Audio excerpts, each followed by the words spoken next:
শুভরাত্রি বন্ধুরা, বসে পড়েছি ডিনার নিয়ে।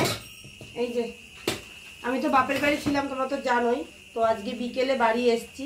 সত্যি কথা বলতে মানে এক জায়গার থেকে আসলে না শরীর একেবারে, ট্রেনে চড়ে এসে আমার শরীরটা একদম ভালো লাগছিল না। আর তাই জন্য গরম গরম ভাত করে নিয়েছি। ঘরের অল্প কাজ করেছি, বাদ বাকিটা কালকে করবো। আর এই ভাতের সাথে খাওয়ার জন্য আজকে যে জিনিসটা রান্না করেছি না, সেটা আমার একদম ভালো লাগে না খেতে, একদম না।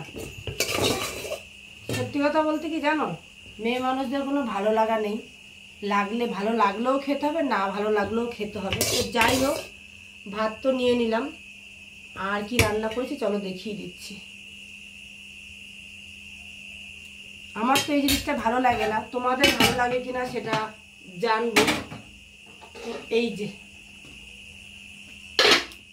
ডিমের ঝোল রান্না করেছে, এই দেখো আলু দিয়ে টমেটো দিয়ে। আর দিয়েছি গাঠি, আমি আলু খাই না, তো গাঠি অল্প একটু ছিল দেখে তাই জন্য গাঠি দিয়েছে।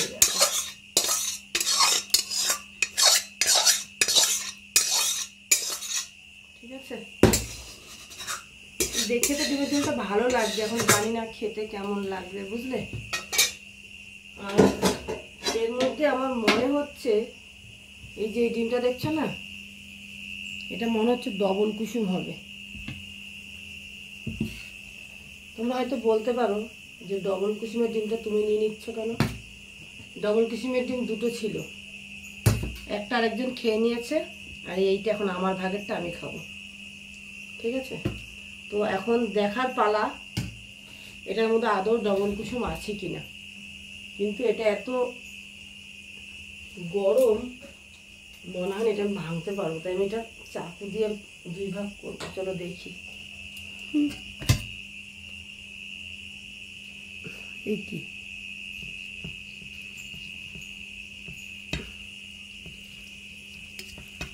কি মনে হচ্ছে তোমাদের, দুটো হবে? চলো দেখা যাক।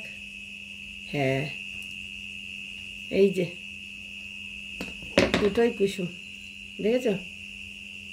এই একটা আর এই একটা। ডিমটা এত বড়, দুটো কুসুম তো হবেই।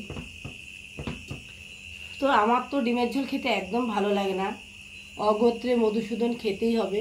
তো রাতে আমাদের কিন্তু আজকে কচুরমুখী আলু দিয়ে ডিমের ঝোল আর গরম গরম ভাত, এই হচ্ছে আজকে আমাদের ডিনার। তো তোমরা কে কী দিয়ে ডিনার করলে অবশ্যই আমাকে কমেন্টে জানিও।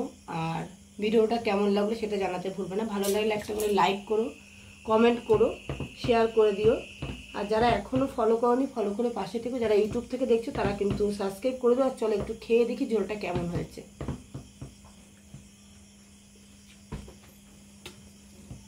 মানে আমি এটা যতটা নিন্দা করছিলাম ততটাও খারাপ না, বেশ একটু ঝাল ঝাল হয়েছে, খেতে বেশ ভালো হয়েছে। তবে একটু নুন দিয়ে খেতে হবে, নুনটা একটু কম হয়ে গেছে।